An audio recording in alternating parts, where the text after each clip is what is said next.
आनन्दमानन्दकरं प्रसन्नं ज्ञानस्वरूपं निजबोधरूपं योगीन्द्रमीड्यं भवरोगवैद्यं श्रीमद्गुरुं नित्यमहं नमामि। यस्याङ्घ्रिपङ्कजपरागपरप्रभावात् भूत्वा कृतिकृतिमतां श्रुतिमाचरामि तं सद्गुरुं सततसर्वसुखं सदग्र्यं वन्दे सदा विमलबोधघनं विचित्रम् वन्दो गुरुपदकञ्ज कृपासिन्धुनररूपहरि महामोहतमपुञ्ज जासुवचनरविकर्णिकर। मेरा मुझ में कुछ नहीं, जो कुछ है सब तोर, तेरा तुझको सौंपते क्या लागेगा मोर।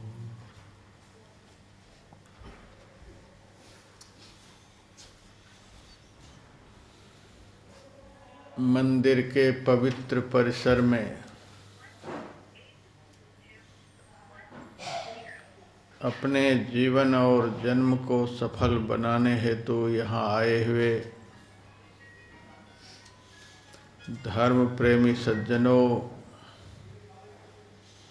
माताओं तथा बहनों,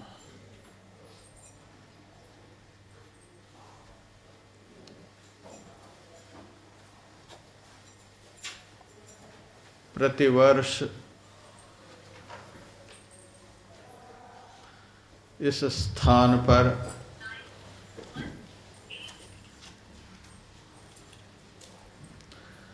थोड़ी देर का सत्संग कार्यक्रम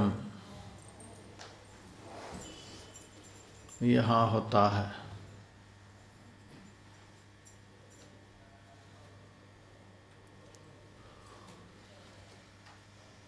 इस कार्यक्रम की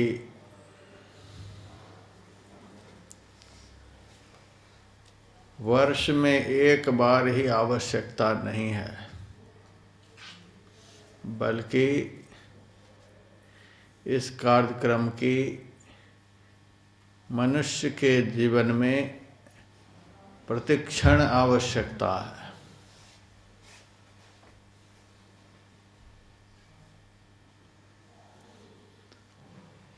सत्संग से ज़्यादा प्रभावशाली कुसंग होता है। सत्संग की बात को आप लोग यहाँ से घर पहुँचते पहुँचते भूल जाएंगे, लेकिन रास्ते में कोई दुष्ट दुर्जन मिल जाएंगे, वे आपको कुछ कटु वचन सुना देंगे, तो उसकी बातों को आप वर्षों नहीं भूलेंगे।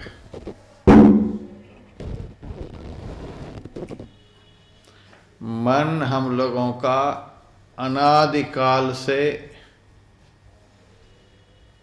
कुसंग में इतना अनुरक्त है कि पाप को बहुत जल्दी पकड़ता है, पुण्य को बहुत जल्दी भूल जाता है, छोड़ जाता है।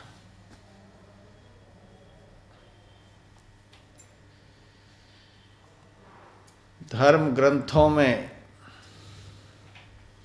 मैंने पढ़ा है, हम लोग आसमान से नहीं उतरे हैं, हम लोग इस संसार प्रवाह में बारंबार माता के गर्भ से होकर यहाँ आए हैं। जब माता के गर्भ में हम लोग पहुँचते हैं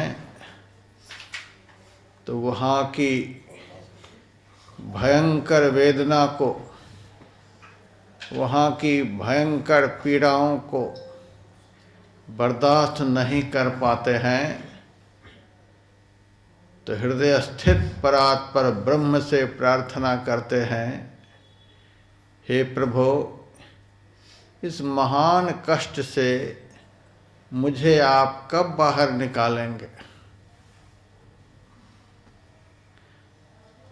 माता के गर्भ में भगवान से हम लोगों ने यही प्रार्थना की है, हमें इस महान कष्ट से आप बाहर कब निकालेंगे। भगवान उस वक्त देहस्थित जीव से पूछते हैं, तुम्हें मैं बाहर निकाल दूंगा तो बाहर जाकर करोगे क्या, सो बताओ।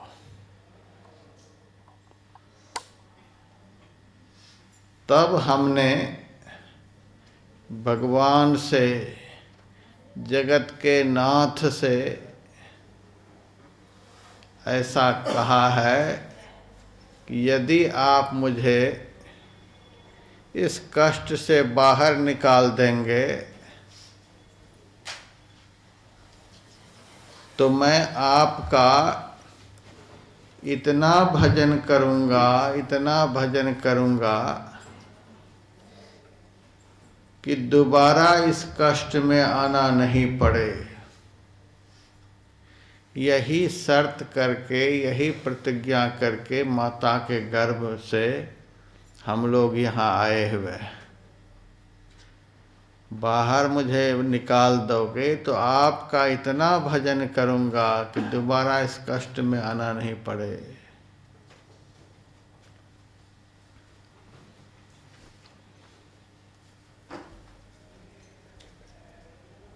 भगवान ने इस जीव से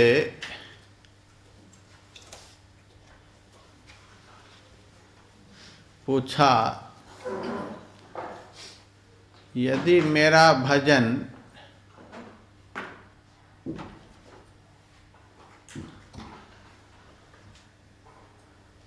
तुम नहीं करोगे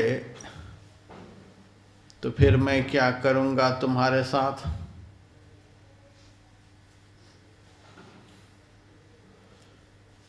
तब हम लोगों ने भगवान से ऐसा कहा, यदि मैं आपका भजन नहीं करूँगा तो फिर से मुझे यहीं पहुँचा देना।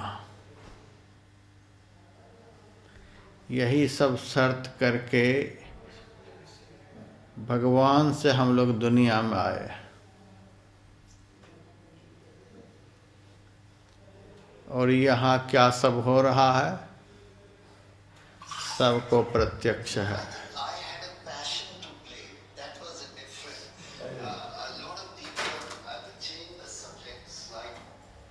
एक घंटा का प्रतिवर्ष मेरे माध्यम से यहाँ कार्यक्रम होता है और समय बिल्कुल सुनिश्चित है,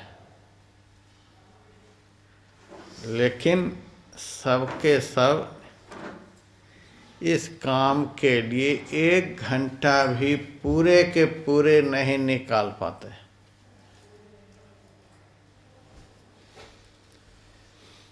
यदि किसी तरह से निकाल भी लेते हैं थोड़ी देर के लिए,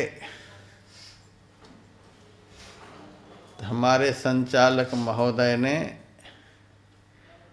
आप सबसे 3 बार जगन्नाथ भगवान का जयकारा लगवाया। लेकिन ये जयकारे तो 3 बार ही लगे, लेकिन सबकी जेब से मोबाइल भगवान के जयकारे अभी तो शुरू हुए, कितनी बार लगेंगे पता नहीं।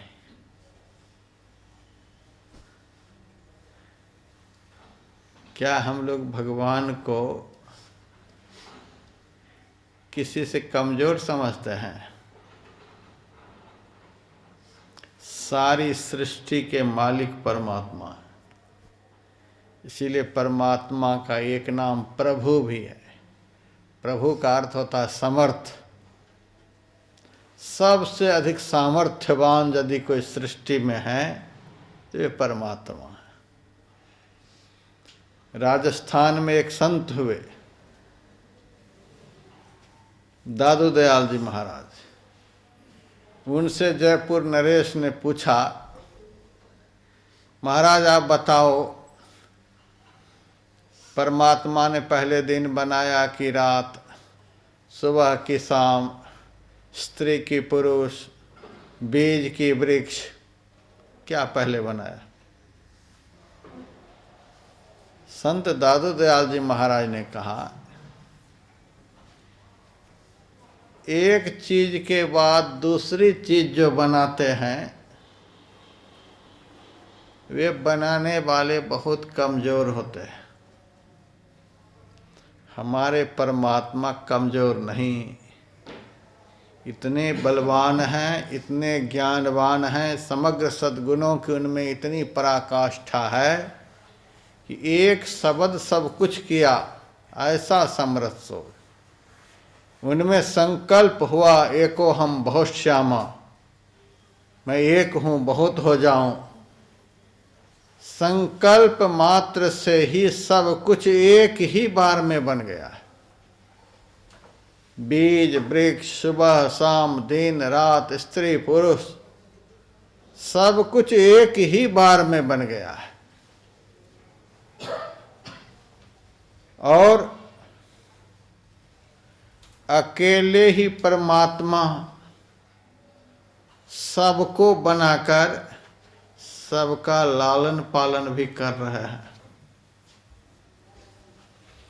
हमारा जन्म भी नहीं हुआ था, हमारे लिए पृथ्वी को बना रखे थे, हमारे लिए जल की व्यवस्था, हमारे लिए सूर्य चंद्रमा के प्रकाश की व्यवस्था, हमारे लिए अग्नि की व्यवस्था, हमारे लिए हवा की व्यवस्था, हमारे लिए आकाश की व्यवस्था, खाने पीने की भी सारी व्यवस्था। जब दांत नहीं तब दूध दियो, अन्न धन फल फूल मेवा कंद नाना भांति के, हैं रचे तेरे लिए प्रभु विविध नाना जाति के। माता के गर्भ में जब हम लोग थे, किस रूप में आए थे? एक बूंद जल के रूप में।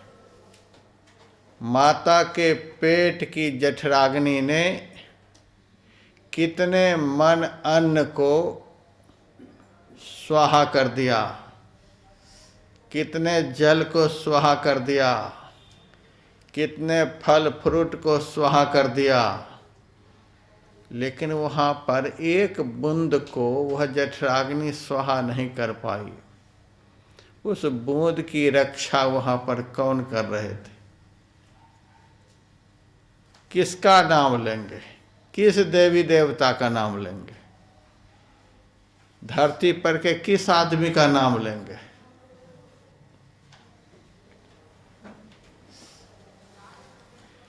उस विपत्ति की घड़ी में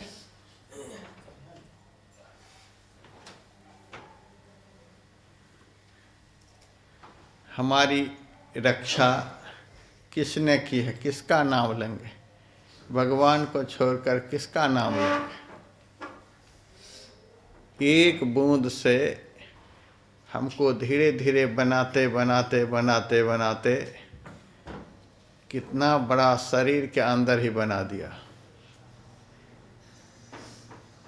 कितना सुंदर हम लोगों का शरीर बनाया। हरि दर्जी का मरम न पाया, जिन यह चोला अजब बनाया। पानी की सुई पवन कै धागा, 9-10 मास सीबते लागा। ठोक ठोक के महल बनाया, तिस बिच हीरा लाल जराया।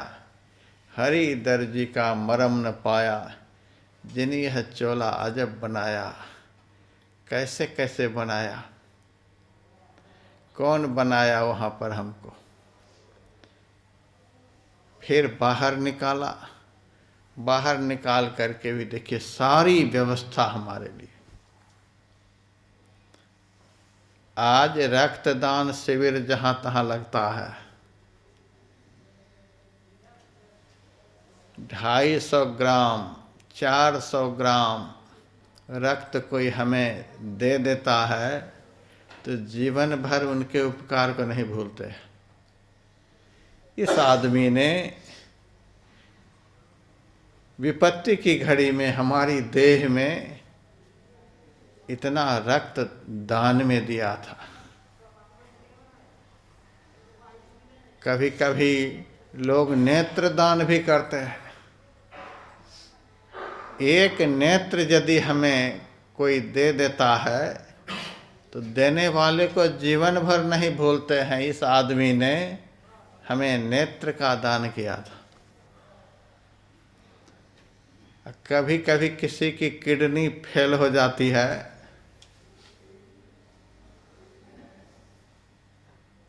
तो कोई दयावान पुरुष अपनी एक किडनी दान कर देते हैं। उस आदमी को जीवन भर भूलते हैं? नहीं भूलते। एक नेत्र दिया, 250 ग्राम खून दिया, एक किडनी दिया, तो जीवन भर उसको नहीं भूलते। अब भगवान ने क्या सब दिया है,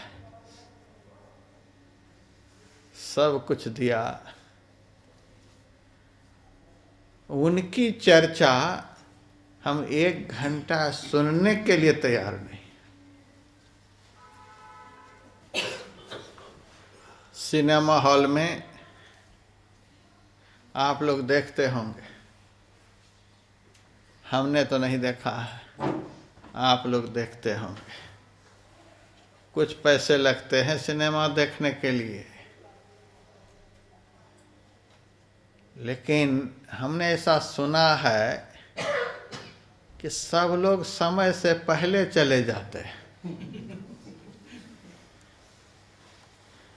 कहीं 5 मिनट मिस ना हो जाए, सब पहले चले जाते हैं।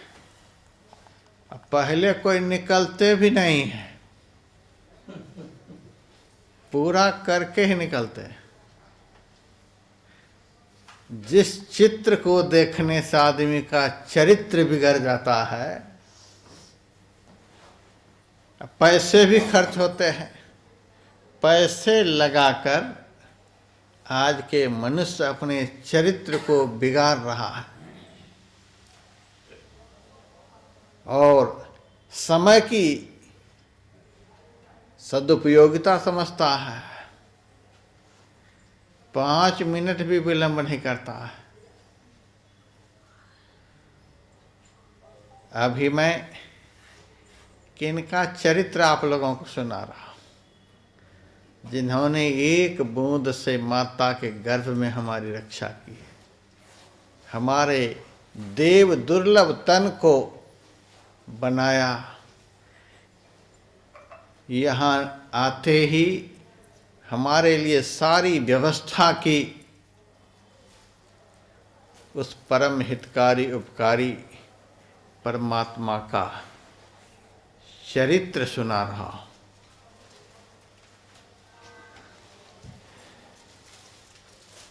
तुलसीदास जी महाराज कहते हैं, हरि तुम बहुत अनुग्रह कीन्हो, साधन धाम विबुध दुर्लभ तनु, मोहि कृपा करि दीन्हो। कोटिहु मुख कही जातन प्रभु के एक एक उपकार।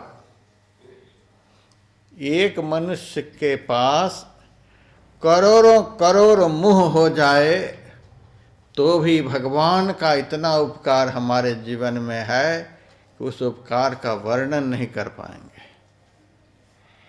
इतना उपकार भगवान का हम लोगों के जीवन में है। मैंने बहुत बार भक्तों को सुनाया है। एक बार किसी सेठ जी के घर में भोजन करने के लिए गया हुआ था। भोजन कराते वक्त सेठ जी एक बहुत सुंदर कीमती अंगूठी पहनकर आए थे और रोटी चलाते वक्त रोटी खिलाने का भाव तो कम था, लेकिन हमको अंगूठी दिखाने का भाव ज़्यादा था। बारंबार अपने हाथ को हमारे सामने करे कि मैं बढ़िया सा अंगूठी देखूं, लेकिन अंगूठी जैसे सामने आती कि मैं नज़र फेर लेता। उन्हें बड़ा अटपटा लगता, महाराज हमारी कीमती अंगूठी की तरफ देखना भी नहीं चाहते। आखिर में उनसे नहीं रहा गया, मेरे से कहा, महाराज आपको पता है यह अंगूठी कितने की है? आप इस अंगूठी को देखते भी नहीं। मैंने कहा, हम साधु बने हैं भगवान को देखने के लिए, अंगूठी देखकर हम क्या करेंगे? और एक बात बताओ सेठ जी, तुम्हारी यह अंगूठी कितने की है? तब वह कहता है, महाराज सोना के ऊपर हीरा जड़ा हुआ है, 1 लाख की यह अंगूठी है। मैंने कहा, 1 लाख की अंगूठी है? हाँ। फिर मैंने उनसे पूछा, अब तो आपको भूख प्यास नहीं लगती होगी? अरे महाराज अंगूठी पहनने से ऐसा थोड़े होता है कि भूख प्यास नहीं लगेगी। मैंने कहा, अंगूठी के पहनने से जब भूख प्यास लग ही रही है, बाकी सारी बातें हो ही रही है, तो इससे लाभ क्या हुआ? क्या लाभ हुआ इससे? अरे महाराज यह तो शौक की बात है। ये 1 लाख की अंगूठी है, भगवान ने हमको इतना दिया है। मैंने कहा, एक बात बताओ, इस अंगूठी की याद तो तुम्हें इतनी आती है, इतना इस तरफ तुम्हारा ध्यान जाता है, एक बात बताओ, जिस अंगुली में यह अंगूठी पहने हो उस अंगुली की कितनी कीमत है, सो बताओ। तब वह कहता, महाराज अंगुली की कीमत हम क्या बताएं?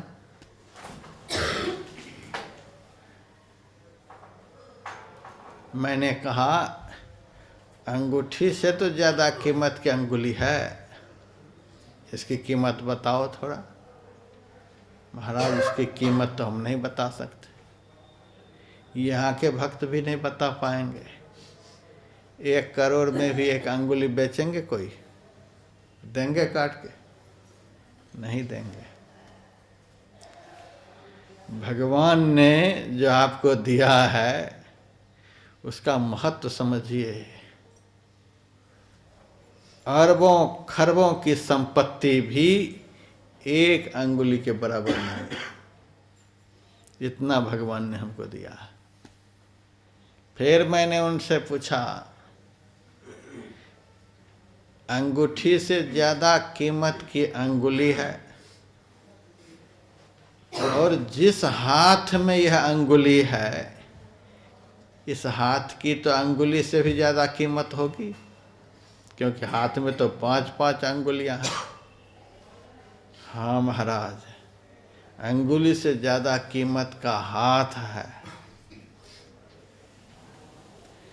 फिर मैंने उनसे पूछा, एक बात और बताओ, हाथ की ज़्यादा कीमत है कि जिस शरीर में हाथ है उस शरीर की ज़्यादा कीमत है?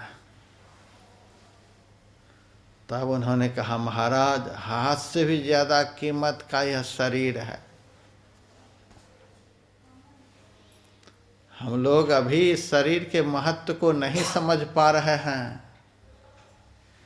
इसीलिए सिनेमा हॉल में तो बड़ी स्पीड से घुस जाते हैं, लेकिन जहाँ जाकर के जीवन का निर्माण होता है, चरित्र का निर्माण होता है, वहाँ धीरे धीरे रे मना धीरे सब कुछ हो, धीरे धीरे धीरे धीरे आ रहा है। मैं गया हुआ था मुंबई सत्संग करने के लिए। सुबह 8 बजे से 10 बजे का कार्यक्रम था। अपने बासे पर से मंच की तरफ जा रहा था। रास्ते में बैंक के सामने बहुत सारे लोग लाइन में खड़े थे। मैंने एक आदमी से कहा, इतने सवेरे बैंक के सामने क्यों खड़े हो? महाराज, मोदी जी ने 1000-500 के नोट को बंद कर दिए हैं, उसी को बदलने के लिए। मैंने कहा, बैंक खुलेगा 10 बजे, तू 8 बजे से खड़ा है, 2 घंटे पहले से काहे खड़ा है? अरे महाराज, पैसे वहाँ मिलेंगे कि नहीं मिलेंगे पता नहीं, मैनेजर कह देगा पैसे नहीं बचे, अब कल आना, इसीलिए पहले से लग गया। मैंने कहा 50 दिन के समय दिए गए हैं, तो भी नोट बदलने के लिए इतने पागल हो? 2 घंटे पहले से ही लाइन में लगे हुए। अभी मेरा सत्संग 2 घंटे तक चलेगा, आराम से बैठना, नाश्ता पानी की भी बढ़िया व्यवस्था है, वह भी मिलेगा। सोफा पर बैठ करके आराम से सत्संग सुनना। तब वह आदमी मेरे पर गर्म होकर कहता है, यहाँ मैं 2 घंटे खड़ा रहूँगा तो हमारे नोट बदल जाएंगे, वहाँ आपके पास बैठने से क्या बदलेंगे? मैंने कहा, अरे पागल आदमी, यहाँ 2 घंटे तक खड़े रहोगे तो तुम्हारे नोट बदल जाएंगे, संतों की शरण में जाकर 2 घंटे बैठोगे तो तुम्हारे जीवन बदल जाएंगे, तुम्हारा स्वभाव बदल जाएगा, विचार बदल जाएगा, मन बदल जाएगा, जीवन की दिशा और दशा बदल जाएगी। आज तक यदि कोई आदमी बुरे से अच्छे बने हैं तो कुसंग में जाकर के नहीं, किसी महापुरुष के संग में ही जाकर के। मैंने महत्व बताया कि अंगूठी से ज़्यादा महत्व की अंगुली है, अंगुली से ज़्यादा महत्व का हाथ है, और हाथ से भी ज़्यादा महत्व का यह शरीर है। इस शरीर की कीमत तो अभी पता नहीं चलेगी। हाँ, यदि फिर से कोरोना बढ़िया से आ जाएगा तब पता चलेगा। कोरोना काल में इस शरीर का महत्व सबको पता चल रहा था, कैसे इस शरीर की सुरक्षा के लिए लोग लगे हुए थे, कहीं यह शरीर समाप्त न हो जाए, कहीं यह शरीर समाप्त न हो जाए। लोगों ने उस वक्त अपने अपने शरीर को बचाने के लिए लाखों लाख रुपए खर्च किए थे। जवान बेटा हॉस्पिटल में पड़ा हुआ है और बाप हॉस्पिटल के बाहर खड़ा है, सामने जाने के लिए राजी नहीं। उस वक्त शरीर का महत्व समझ में आ रहा था। यह शरीर इतना प्यारा है, जब यह शरीर जाने के लिए तैयार हो जाता है तब बेटा भी अच्छा नहीं लगता है, घर भी अच्छा नहीं लगता है, संसार का कुछ अच्छा नहीं लगता है, तब तो जैसे तैसे आदमी शरीर को बचाने का प्रयास करता है। कैसा यह शरीर है, कितना भी बचाएंगे तो यह बचने वाला है। जैसे बर्फ को गलने से कोई बचा नहीं सकता, वैसे ही शरीर को एक दिन मिटने से कोई बचा नहीं सकता। एक दिन तो जाएगा ही। कीमत इस शरीर का इतना है कि सारी दुनिया की दौलत लगा करके भी इसको खरीद नहीं सकते और न इसको बचा सकते। न प्रधानमंत्री बचा पाएंगे, न राष्ट्रपति बचा पाएंगे। दुनिया की कोई भी ताकत इस शरीर को नहीं बचा पाएंगे। हाँ, इस शरीर को बचाने की ताकत यदि है किसी में तो दो में ही है। एक तो वे जिन्होंने इस शरीर को दिया है, और दूसरे वे जिन्होंने शरीर देने वाले को देखा है। वो संत चाहे अपनी ताकत से परमात्मा को प्रसन्न करके इस शरीर की आयु को बढ़ा देंगे। इस शरीर का महत्व हम लोग नहीं समझते हैं। यह शरीर किस काम के लिए है। माता के गर्भ में हम लोगों ने भगवान से शर्त किया है, आप मुझे गर्भ के कष्ट से बचा दोगे तो मैं आपका इतना भजन करूंगा कि दोबारा इस गर्भ के कष्ट में आना नहीं पड़े। यहाँ देख लो क्या सब हो रहा है। 1 घंटा जिस भगवान ने महाकष्ट से हमको बचाया, हमारे लिए सब कुछ किया, अब तक कर ही रहे हैं, उनका 1 घंटा चरित्र भी सुनने के लिए हम अच्छी तरह से राजी नहीं। बीच बीच में फोन आ जाएगा तो बात करने लग जाएंगे, आवश्यक फोन आ जाएगा तो यहाँ से निकल भी जाएंगे। 1 घंटा के लिए भी नहीं। एक न एक दिन तो इस शरीर को छोड़ना ही होगा, कोई नहीं बचा पाएगा। शरीर छूट जाएगा, लेकिन शरीर में रहने वाला जो है वह मरने वाला नहीं है। शरीर में रहने वाला नहीं मरता है। आत्मा नित्यम अवध्योयं कौमारं यौवनं जरा। आत्मा नित्य है, शाश्वत है। इस आत्मा का किसी भी काल में नाश नहीं होता है। इसका जन्म नहीं होता, इसकी मृत्यु नहीं होती है, इसकी बाल्यावस्था नहीं होती है, इसकी जवानी अवस्था नहीं होती है, इसकी वृद्धावस्था नहीं होती है। यह नित्य शुद्ध बुद्ध अव्यय चेतन है। इसका किसी भी काल में नाश नहीं होता है। हाँ, स्थानांतरण होता है। मनुष्य शरीर का आयुष्य एक दिन समाप्त हो जाएगा, अब इसका स्थानांतरण होगा। एक जगह से दूसरी जगह यह जाएगा। कहाँ जाएगा? इस शरीर से जब यह जीव निकलेगा तो कहाँ जाएगा? कोई बता सकते हैं? दुनिया भर की डिग्री हासिल कर रखे हैं, हमने यह किया, हमने वह किया, हमने यहाँ पढ़ा, हमने वहाँ पढ़ा, सब कुछ पढ़ लिया, लेकिन आत्मशास्त्र को नहीं पढ़ पाया तो कुछ भी नहीं पढ़ पाया। पढ़े 6 शास्त्रों 18 पुराण पढ़े, वेद उपवेद आदि अंत को छाना है। गीता रामायण श्रुति स्मृति पढ़े, सांख्य योग न्याय आदि दर्शन भी जाना है। जाना है बनाना छंद सोरठा चौपाई को, जाना है ध्रुवपद राग भैरवी का गाना है। इतना जो जाना सब खाक धूर छाना है, जाना है वही जो आत्म पिछाना है।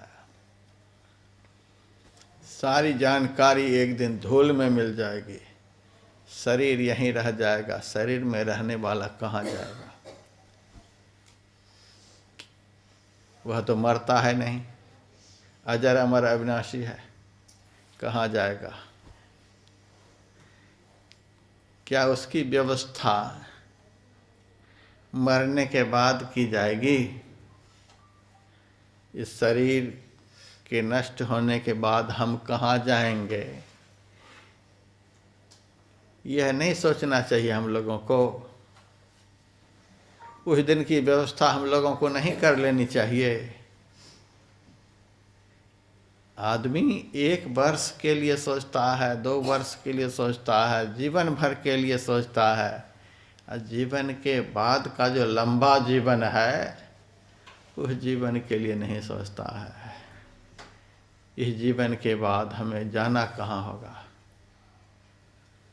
हम लोग 1 दिन के लिए, 2 दिनों के लिए कहीं बाहर जाते हैं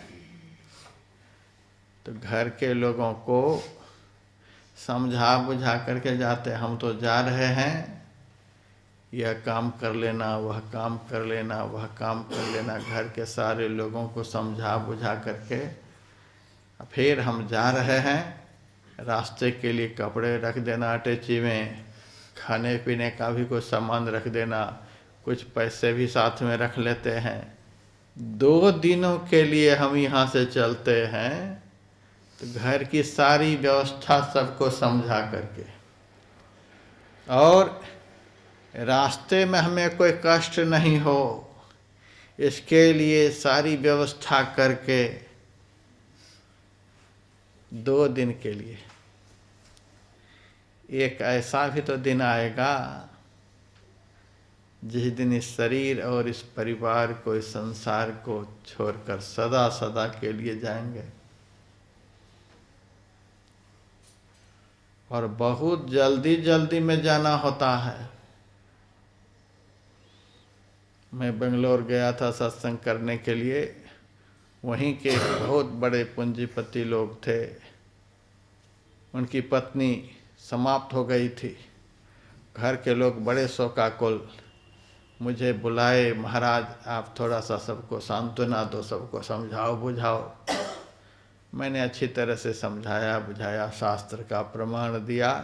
शरीर बचाए बच नहीं सकता, आत्मा मिटाए मिट नहीं सकती।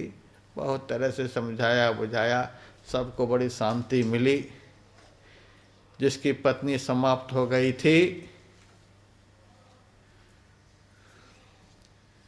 उस वृद्ध पुरुष से मैंने कहा, अब तो जो होना था सो हो गया, अब भगवान का भजन करो, स्मरण करो। उस वृद्ध ने मेरे से कहा, महाराज हमें कोई चिंता नहीं है, पत्नी हमारी समाप्त हो गई, हमें कोई चिंता नहीं। मुझे भी मन में हुआ यह बुढ़ा कैसा है कि जीवन साथी चली गई, ये कहता है हमें कोई चिंता नहीं। लगता है सत्संग का बड़ा भारी असर हुआ है इसके ऊपर, इसीलिए किसी के जन्म और मरण से इनको कोई फिक्र नहीं है।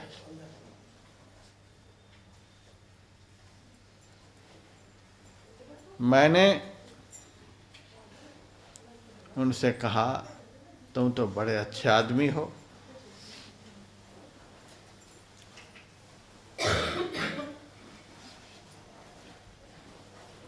कि पत्नी मर गई वृद्धावस्था में तो भी तुम्हें कोई दुख नहीं है।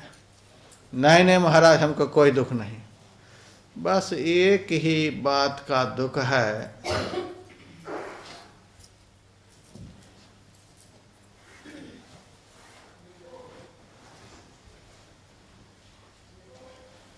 वह शरीर छोड़कर चली तो गई, लेकिन बता करके कुछ नहीं गई, कुछ बताई नहीं। मैंने कहा अंत काल की यात्रा ही ऐसी होती है कि उस वक्त आदमी किसी को कोई बता नहीं सकता। आज तक कोई बताए होंगे?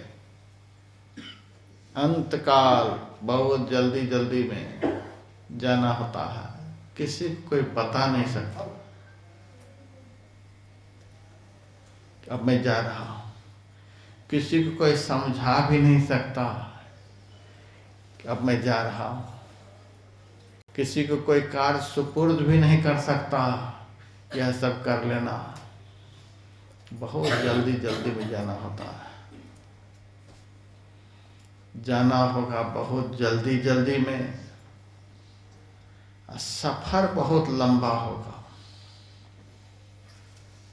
रास्ते में कोई चौराहे नहीं मिलेंगे, कोई दुकान नहीं मिलेगी, कोई पहचान के नहीं मिलेंगे। उस रास्ते में तो अकेले ही जाना पड़ता है। कोई रहेंगे साथ में, हाथ भी साथ में नहीं रहता, शरीर तो यहीं रह जाता। उस दिन के लिए हम लोगों को कोई व्यवस्था करनी चाहिए कि नहीं करनी चाहिए? धनानि भूमौ वसवश्च गोष्ठे नारी गृहद्वार सखा श्मशाने देहश्चितायाम परलोक मार्गे धर्मान गो गच्छत जीव एकः। जितनी भी संपत्ति आपके पास में है, उस संपत्ति का संबंध शरीर तक ही सीमित है।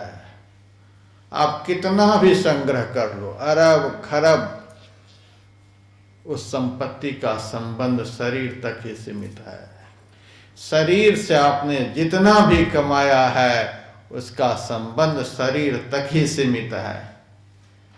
आंख जैसे बंद होगी, संपत्ति का संबंध समाप्त हो जाएगा। फिर कौन लेगा कौन लूटेगा कुछ पता नहीं है, आप उसकी रक्षा भी नहीं कर पाएंगे। और इस संसार में जितना भी आपने परिवार बनाया है, परिवार बढ़ाया है, सगे संबंधियों को जोड़ा है, उसका भी संबंध शरीर तक ही सीमित होता है। जैसे ही आंख बंद होगी, सारा संबंध एक ही क्षण में समाप्त हो जाएगा। धनानि भूमौ पशवश्च गोष्ठे नारी गृहद्वार सखा श्मशाने। जितने पशुशाला बनाए हैं, पशु इकट्ठे किए हैं, सब पशुशाला में रह जाएंगे, धन यहीं रह जाएंगे। स्त्री के लिए पुरुष के साथ जहाँ तक जाना चाहिए, पुरुष का शरीर पूरा हो गया तो स्त्री को जहाँ तक जाना चाहिए, घर से दरवाजे तक। अब पत्नी यदि पहले निकल गई तो श्मशान तक। मित्र लोग ज्यादा से ज्यादा श्मशान तक। शरीर कहाँ तक? देहश्चितायाम। यह शरीर चिता पर जाकर भस्म हो जाएगा। परलोक मार्गे, शरीर के बाद हम कहाँ जाएंगे? उस रास्ते में हमारे साथ कौन जाएंगे? तो शास्त्र ने कहा धर्मान गो गच्छति जीव एकः। अभी जो आप लोग थोड़ी देर के लिए भगवान की चर्चा सुनने के लिए आए हैं, ये बहुत बड़ा काम आप लोग कर रहे हैं। इसी काम का नाम धर्म है। यह धर्म उस दिन के लिए आप संग्रह कर रहे हैं। जिस दिन सब कुछ यहीं रह जाएगा, उस दिन यही पुण्य आपके साथ में जाएगा। धर्मान गो गच्छति जीवे कहा। उस दिन की व्यवस्था आप लोग कर रहे हैं। उस दिन की व्यवस्था सबको करनी चाहिए कि नहीं करनी चाहिए? हरिद्वार में हम रहते हैं, वहीं के एक महात्मा ने एक भजन बनाया, रेमन मुसाफिर निकलना पड़ेगा, काया कुटी खाली करना पड़ेगा। यह शरीर, यह घर संतों की दृष्टि में, शास्त्र की दृष्टि में मुसाफिर खाना है। हमारे मंच संचालक बड़े विद्वान पुरुष है, बहुत कुछ सुनाते हैं। महाभारत में एक राजा का चरित्र है, जीमूतकेत।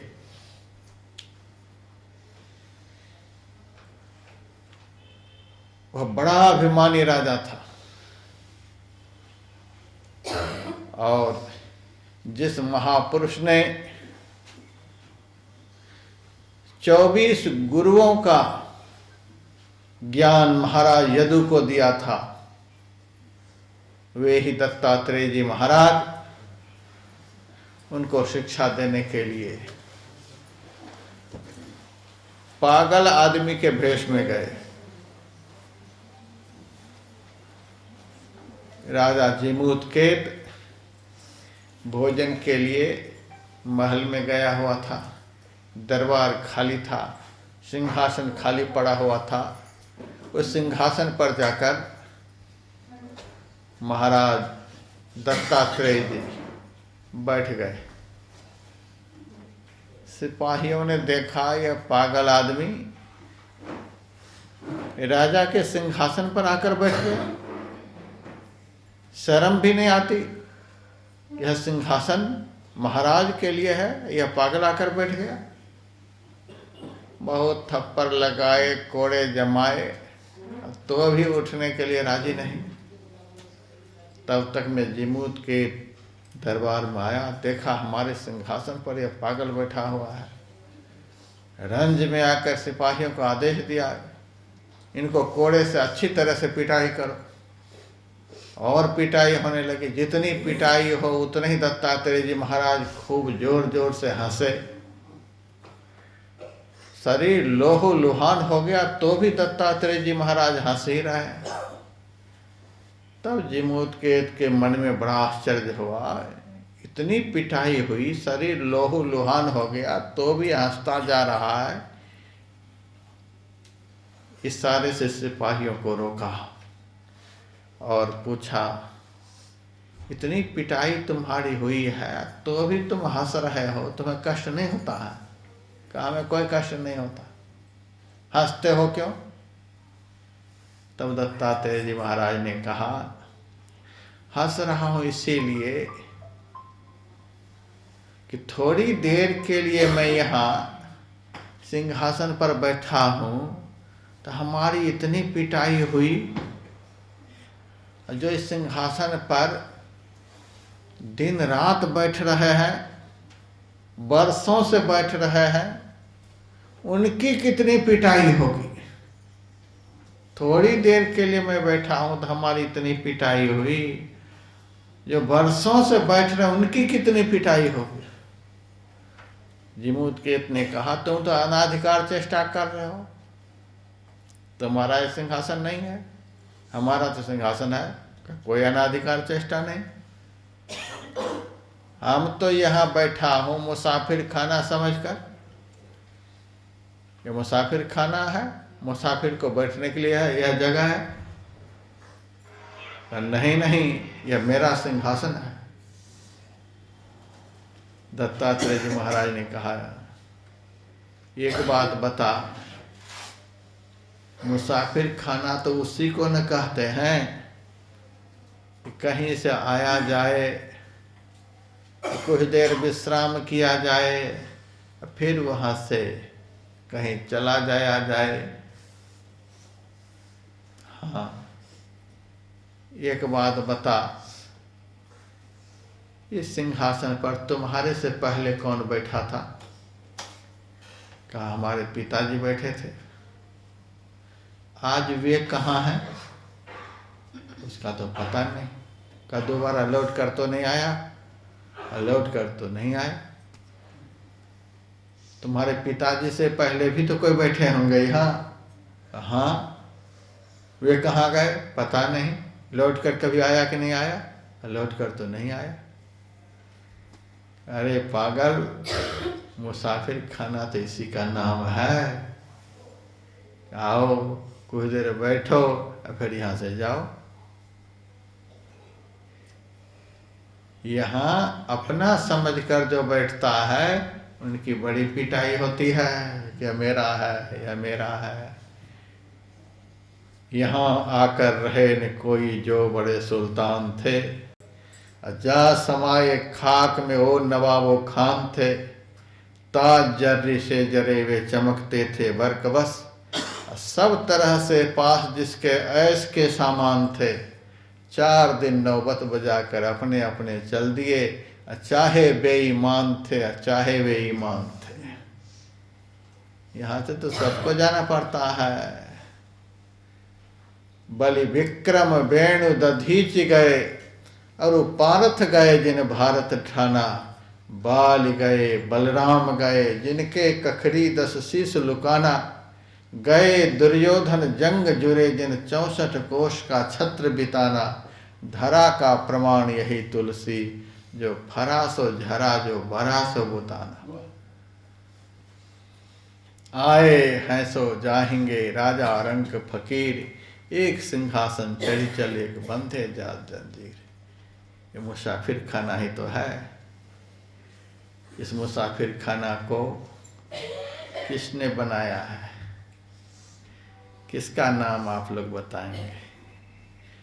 परमात्मा ने इस शरीर रूपी मुसाफिर खाना को, इस संसार रूपी मुसाफिर खाना को परमात्मा ने बनाया है।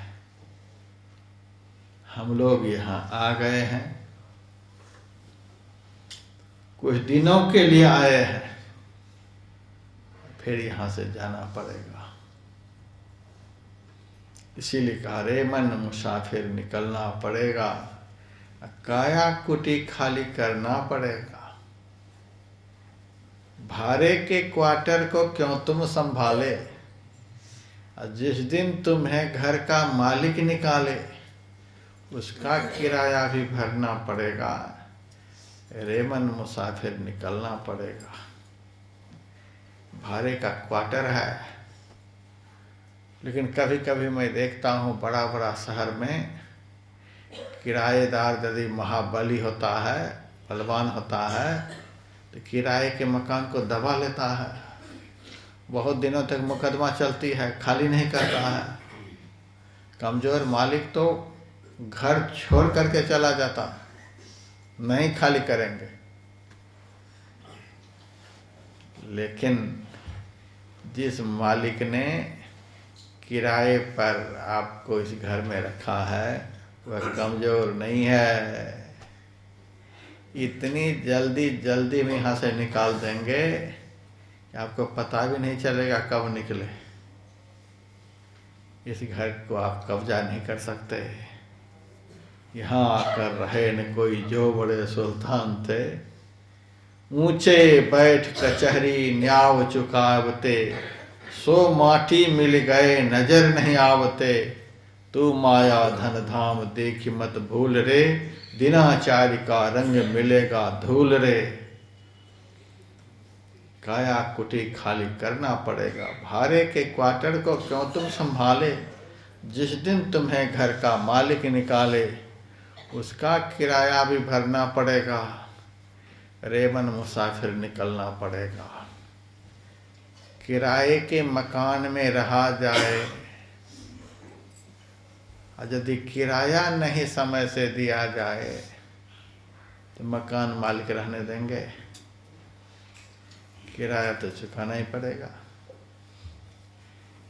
इस शरीर रूपी किराए के घर में, क्वार्टर में हम लोग जो रह रहे हैं, क्या किराया दे रहे हैं?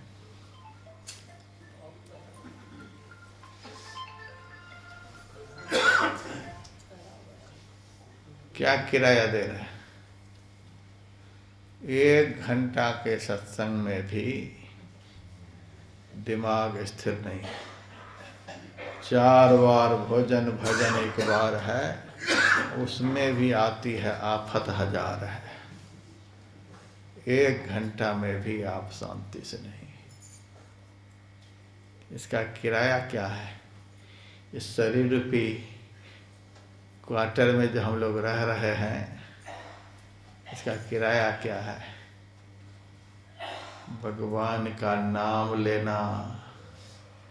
यदि हम सांस सांस में भगवान का नाम ले रहे हैं तो समझिए हम किराए चुका रहे हैं। इस शरीर में रहकर यदि भगवान की कथा को श्रद्धा समन्वित होकर के सुन रहे हैं तो समझिए किराए चुका रहे हैं। यदि इस शरीर में रहकर हम शास्त्र मर्यादा के अनुकूल शुभ कर्म सत्कर्म नित्य निरंतर कर रहे हैं तो किराए चुका रहे हैं। किराए समय पर चुकाते रहेंगे तो मालिक आपसे खुश रहेंगे। अब मालिक यदि खुश रहेंगे तो संभव है किराए की कमी बेसी भी वो कर सकते हैं। चलो इनसे कुछ कम ही लो, अथवा आपको घर से नहीं निकालेंगे, आपकी आयु बढ़ा देंगे, ज़्यादा दिनों तक रहो और आराम से रहो, 10 साल और रहो आराम से, चिंता की कोई बात नहीं। यह भी है कि इससे भी बढ़िया, जितना बढ़िया क्वार्टर में अभी रह रहे हैं इससे भी बढ़िया क्वार्टर आपको दे देंगे।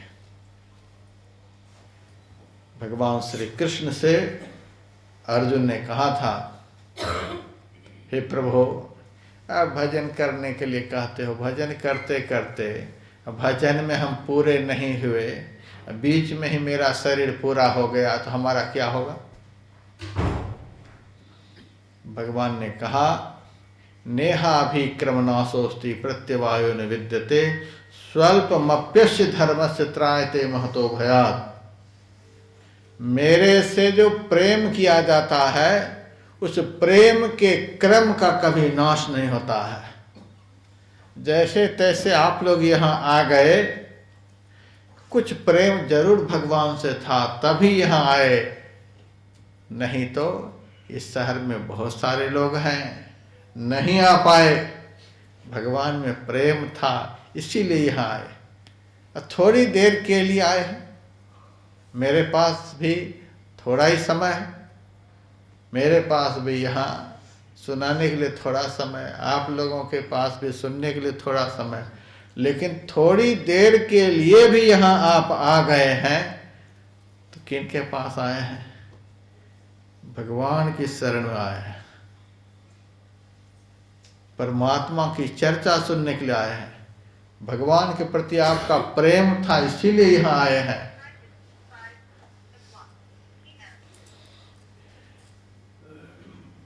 भगवान ने कहा, नेहाभिक्रमनाशोस्ति प्रत्यवायो न विद्यते। मेरे से जो प्रेम किया जाता है उस प्रेम के क्रम का कभी नाश नहीं होता है। आप एक सरोवर में पत्थर फेंकें, उसे तरंग उठेगा। तरंग जब उठता है तो बीच में समाप्त नहीं होता है, किनारे पर ही समाप्त होता है। छोटा कंकड़ फेंकेंगे तो हल्का सा तरंग उठेगा, देर से किनारे पर पहुंचेगा। बड़ा पत्थर फेंकेंगे, तेज तरंग उठेगा, जल्दी किनारे पर पहुंच जाएगा। उसी तरह से परमात्मा से थोड़ा थोड़ा प्रेम करेंगे तो परमात्मा तक पहुंचने में ज़्यादा समय लगेंगे। अब बहुत अधिक प्रेम करेंगे तो बहुत जल्दी पहुंच जाएंगे। इस जीव के जीवन का किनारा क्या है? यदि उस किनारे का पता नहीं लगा पाए तो डूबने से संसार में कोई भी नहीं बचा पाएगा। इस जीव के जीवन का किनारा एकमात्र परमात्मा है और कोई भी नहीं है। उसी किनारे का पता सत्संग के माध्यम से बतलाया जाता है।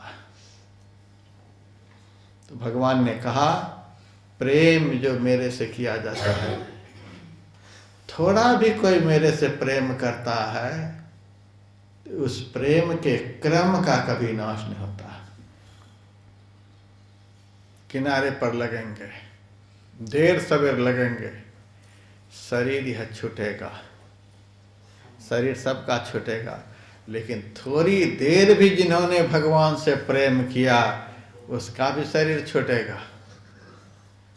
तो वह जाएगा कहाँ?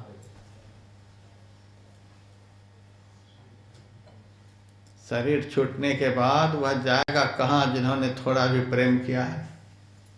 भगवान ने कहा प्राप्य पुण्य कृता लोकान शित्वा शाश्वती समा शुचीनाम श्रीमतांगे ही योग भ्रष्टो विजायते अथवा योगिनाम एवं कुले भवति धीमताम एतद् दुर्लभतरम लोके जन्म यदि दृश्यम।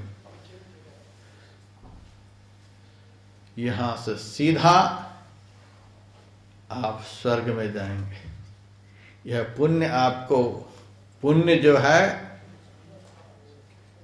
वह हवा के समान है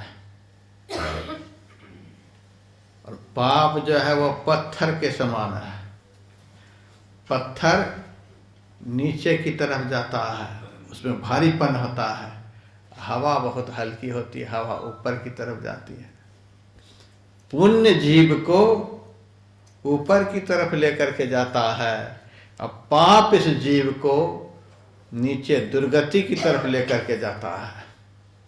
दुर्गति में तो पापी भी जाना नहीं चाहता है, भले ही पाप करे लेकिन दुर्गति में जाना नहीं चाहता। प्राप्य पुण्य कृता लोका, पुण्य जीव को यहाँ से लेकर के जाएगा, शरीर यहीं रह जाएगा लेकिन पुण्य जीव को लेकर जाएगा कहाँ? धर्मानुगो गच्छति जीवेका, धर्म पुण्य कहाँ लेकर के जाएगा जीव को? भगवान कहते हैं स्वर्ग में। वह विशाल स्वर्ग सुख को भोगेगा। फिर उसका जन्म होगा। किस घर में जन्म होगा? पवित्र कुल में जन्म होगा, धनवान कुल में जन्म होगा। पीछे की अच्छी कमाई आप लोगों की है, जो अच्छे अच्छे घर में आप लोगों ने जन्म लिया है।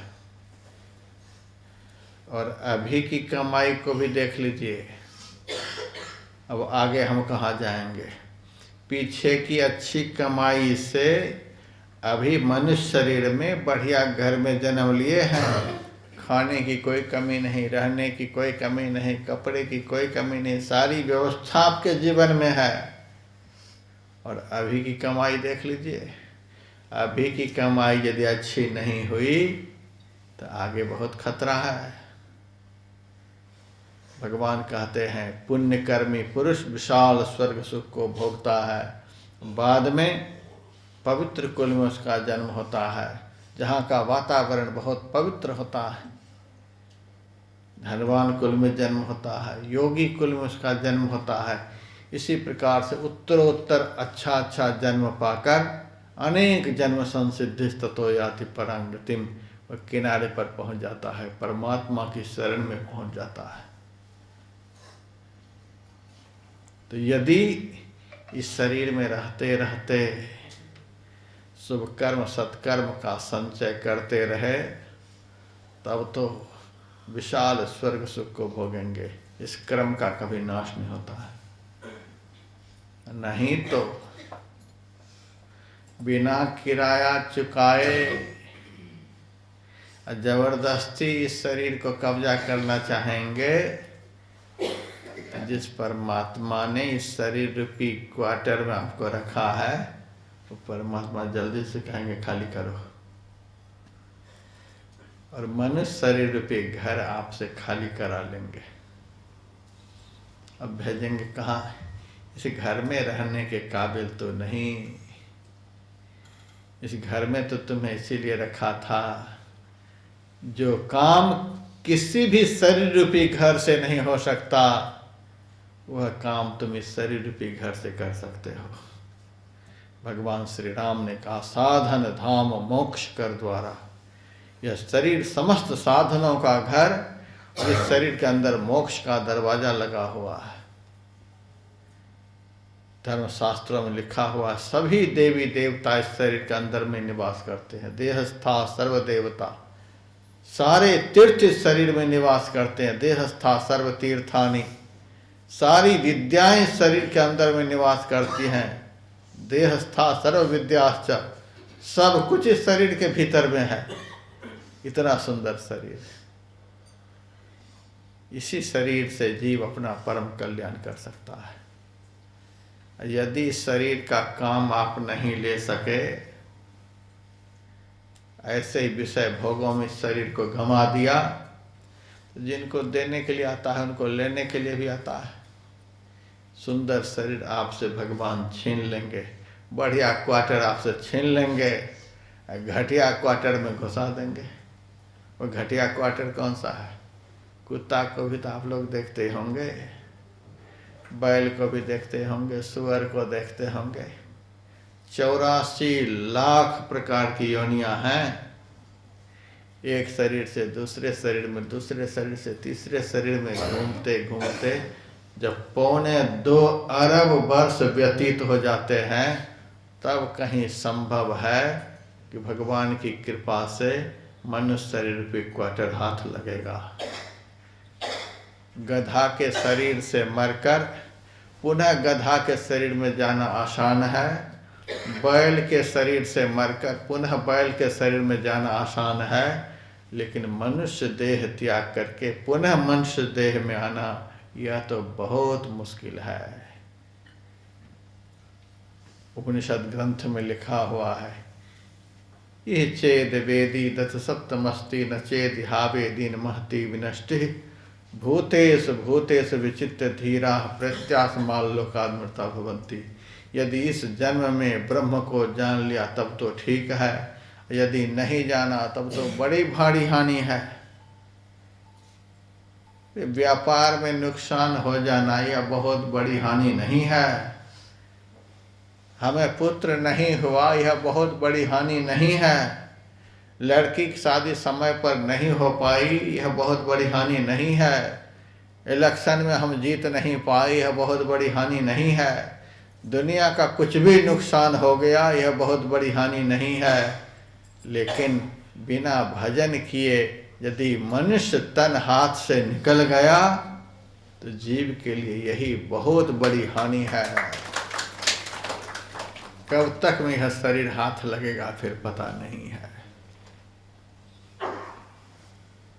संत कहते हैं, भाड़े के क्वार्टर को क्यों तुम संभाले, जिस दिन तुम्हें घर का मालिक निकाले उसका किराया भी भरना पड़ेगा। रेमन मुसाफिर निकलना पड़ेगा। आएगी नोटिस जमानत न होगा, पल्ले में गर कुछ अमानत न होगा, होकर के कैद तुम्हें चलना पड़ेगा। रेमन मुसाफिर निकलना पड़ेगा। नोटिस तो बहुतों के पास आ भी गई है, बहुतों को तो परमात्मा की नोटिस का पता भी नहीं चलता। बहुतों के पास नोटिस आ गई है, लेकिन नोटिस को इधर उधर करने के प्रयास में बहुत लोग लग जाते हैं। नोटिस क्या है? बहुतों के सिर की तरफ देखिए, बाल सफेद हो गए। ये नोटिस है, अब सावधान हो जाओ। लेकिन भगवान को भी मूर्ख बनाने का यहाँ के लोग प्रयास करते हैं। बाल को रंगा लेते हैं, काला करवा लेते हैं, ताकि भगवान को पता नहीं चले कि जवान है कि बुढ़ा है। ये नोटिस है। आँख से यदि कम दिखाई देने लग जाए तो समझ लेना कि नोटिस आ गई है। पावर वाला चश्मा लगाने से बात नहीं बनेगी। कान से कम सुनाई देने लग जाए तो समझ लेना कि नोटिस आ गई है। मशीन लगा करके ज़्यादा सुनने का प्रयास मत करो। और दांत मुंह का झड़ने लग जाए फिर तो समझ ही लेना कि अब जल्दी से तैयारी है। अब पापड़ खाने के लिए फिर से दांत लगा लो।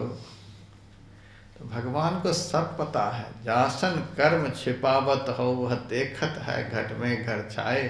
नकली असली की पहचान तो सबसे ज़्यादा परमात्मा को है, क्योंकि वे आपके भीतर में ही बैठे हुए हैं। उनको सब पता है। नोटिस तो बहुतों के पास आ चुकी है, लेकिन बहुत लोग मानने के लिए तैयार नहीं है। अरे क्या कर लेंगे भगवान, देखा जाएगा। आएगी नोटिस, जमानत न होगा। अब पल्ले में गर कुछ अमानत न होगा, होकर के कैद तुम्हें चलना पड़ेगा, अरे मन मुसाफिर निकलना पड़ेगा। कभी कभी मैं भक्तों से पूछता हूँ सत्संग में, आए हैं सो जाएंगे राजा रंग फकीर, एक सिंहासन चढ़ी चल एक बंधे जात जंजीर। यहाँ से एक दिन जाना ही पड़ेगा। एक आदमी अपराधी बन करके जाता है, जंजीर में जकड़ कर जाता है, और एक आदमी पुण्यात्मा पुरुष बन करके जाता है। उनके लिए सिंहासन आता है, सिंहासन पर आरूढ़ होकर के यहाँ से सफ़र करता है। तो जाना दो तरह से होता है, दुर्गति के साथ और शुभ गति के साथ। आप लोगों के अंदर में किस तरह से जाने का विचार है? जितने धर्म प्रेमी यहाँ बैठे हैं, जाना तो पड़ेगा ही। 1 घंटा भाषण सुना दिया, यह तो पक्का हो गया कि जाना तो एक दिन पड़ेगा ही, लेकिन किस तरह से जाने का विचार है? सिंहासन पर चढ़कर जाने का विचार है कि जंजीर में जकड़ कर अधोगति में जाने का विचार है? लगता नहीं है कि कोई कहेंगे कि जंजीर में जकड़ कर अधोगति में जाने का विचार है, कोई भी नहीं कहेंगे। लेकिन सिंहासन पर चढ़कर कौन जाएंगे? भगवान ने बताया है गीता में अर्जुन को, ऊर्ध्वं गच्छन्ति सत्वस्था मध्ये तिष्ठन्ति राजसाः जघन्य गुण वृत्तिस्था अधो गच्छन्ति तामसाः। ऊर्ध्वं गच्छन्ति सत्वस्था, सिंहासन पर चढ़कर स्वर्गादि लोकों में वह पुण्यात्मा पुरुष जाएंगे जिनका मन सदैव सत्य गुण में रहता है, जिनका मन चलते फिरते उठते बैठते सोते जागते हर सांस में भजन में लगा हुआ रहता है, एक भी सांस जिनका खाली नहीं जाती है। ऐसा पुण्यात्मा पुरुष जब देह का त्याग करता है, उनके प्राण का ऊर्ध्वगमन होता है। ऊर्ध्वं गच्छन्ति सत्वस्था, भगवान का वचन है, किसी भी काल में असत्य नहीं होगा। इसीलिए यदि ऊपर जाना चाहते हो, ऊर्ध्वगति कराना चाहते हो, सिंहासन पर चढ़कर जाना चाहते हो, जिनका हो उनके ही पास जाना चाहते हो, तो अपने मन को एक क्षण के लिए भी विषय भोग की तरफ नहीं जाने देना। शरीर से संसार का व्यवहार करते रहो, मन से उस मालिक के चिंतन में लगे रहो। ऊर्ध्वं गच्छन्ति सत्वस्था मध्ये तिष्ठन्ति राजसाः, जिनका कभी मन भजन में लगता, कभी असावधानी के कारण संसार की तरफ चला जाता, फिर होश होता है तो भजन में लगाता, फिर संसार की तरफ जाता, कभी इधर कभी उधर। ऐसे लोग जब देह का त्याग करेंगे तो कम से कम उनको मनुष्य का शरीर जरूर मिलेगा। मध्य तिष्ठन्ति, वो बीच में रहेंगे, न ऊपर न नीचे। जघन्य गुण वृत्तिष्ठा अधो गच्छन्ति तामसाः, जो इस दुर्लभ मानव तन को पाकर कभी अपने मन को भगवान में नहीं लगाया, ऐसे हितकारी उपकारी परमात्मा जिन्होंने माता के गर्भ में एक बूंद से हमारी रक्षा की, यहाँ आने से पहले हमारी सारी व्यवस्था कर दी, जब दुनिया में आए थे तब हमारे साथ, अभी भी हमारे साथ, जब सब लोग हमें छोड़ देंगे तब भी वे हमारे साथ ही रहेंगे। ऐसे मित्र हमारे परमात्मा, ऐसे मित्र से जिन्होंने जीवन में कभी प्रेम नहीं किया, तो अधो गच्छन्ति तामसाः, उनकी अधोगति हो जाएगी। आएगी नोटिस, जमानत न होगा, पल्ले में गर कुछ अमानत न होगा, होकर के कैद तुम्हें चलना पड़ेगा, रेमन मुसाफिर निकलना पड़ेगा। यमराज के जब अदालत चढ़ोगे, अब पूछेगा हाकिम तो क्या तुम कहोगे? यह तो पक्का हो गया कि जाना पड़ेगा। अब कहकर क्या आए हैं परमात्मा से? मुझे आप बाहर निकाल देंगे तो मैं आपका दिन रात भजन करूंगा, कहकर यह आए हैं। वे ही परमात्मा यमदूत के द्वारा अपने अदालत में आपको बुलवाएंगे और फिर आपसे पूछेंगे, कहो बेटे क्या सब करके आए हो? उनके सामने बता देना कि बहुत बढ़िया फैक्ट्री लगा करके आया हूँ, भगवान खुश हो जाएंगे। इतने लड़के बच्चे पैदा करके आया हूँ, भगवान खुश हो जाएंगे। इलेक्शन लड़ करके आया हूँ, भगवान खुश हो जाएंगे। दुनिया का कुछ भी भगवान से बता देना, क्या भगवान खुश हो जाएंगे? बिल्कुल खुश नहीं होंगे। हाँ, यदि उस वक्त आप कह देंगे कि सत्संग मंदिर से थोड़ी देर सत्संग सुन करके आया हूँ, तो संभव है कि भगवान खुश होकर के आपका कल्याण कर देंगे। लेकिन यह बात जरूर है, यमराज की अदालत में वे ही पहुँचेंगे जिन्होंने जीवन में कभी सत्कर्म शुभ कर्म नहीं किया है। यमराज के जब अदालत चढ़ोगे, पूछेगा हाकिम तो क्या तुम कहोगे? उस दिन पापों की अग्नि में जलना पड़ेगा, रेमन मुसाफिर निकलना पड़ेगा। संत अब कहते हैं मेरी मत मान, मैं तो प्यार से समझा रहा हूँ, एक दिन यहाँ से क्वार्टर खाली करना पड़ेगा, लेकिन जाओगे कहाँ उसकी व्यवस्था कर लो। 2 दिन के लिए यहाँ से कहीं जाते हो तो सारी व्यवस्था के साथ जाते हो, एक दिन सब दिन के लिए जाना पड़ेगा, उस दिन के लिए क्या व्यवस्था किए हो? बड़े प्यार से हम लोग समझाते हैं समाज को। संत कहते हैं मेरी मत मान, हम तो प्यार से समझाते हैं, नहीं मानोगे। और जो संत की बात को नहीं मानते हैं उनको यमदूत बढ़िया से मना लेते हैं। चलो उनसे भी कह देना अभी लड़की की शादी नहीं हुई है, मकान पूरा नहीं हुआ है, शायद मान जाएंगे, लेकिन उम्मीद नहीं है, वे मानते नहीं हैं। जब आते हैं तो ले ही जाते हैं। मेरी मत मान, यमराज तो मनाएंगे, तेरी करनी का दंड तुझे मार कर भोगाएंगे, घोर नरक कष्ट सहना पड़ेगा, रेमन मुसाफिर निकलना पड़ेगा। एक ही बार कष्ट नहीं सहना पड़ता। कहे गीता नंद तू फिरेगा रोता, 1,84 में खाएगा गोता, फिर जन्म लेके मरना पड़ेगा, रेमन मुसाफिर निकलना पड़ेगा। जो धनवान लोग होते हैं उनको पहनने के लिए घर में बहुत तरह के कपड़े होते हैं। सबसे बढ़िया कपड़ा जो होता है, जब अपने बच्चे की शादी में जाते हैं तब उस सेट को निकालते हैं। शादी में जा रहे हैं, बढ़िया कपड़ा पहन करके जाएंगे,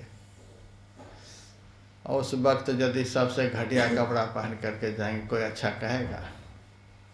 अच्छा नहीं कहेगा। बहुत महत्वपूर्ण काम के लिए घर से निकलते हैं तो सबसे बढ़िया सेट पहन करके जाते हैं,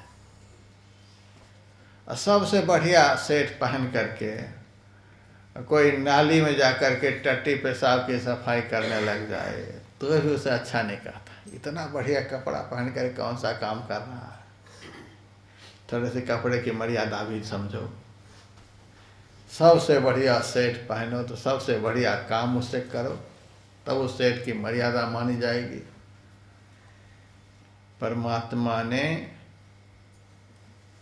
अपने पुत्र इस आत्मा के लिए, अमृतस्य पुत्राः, यह आत्मा जो है परमात्मा का पुत्र है।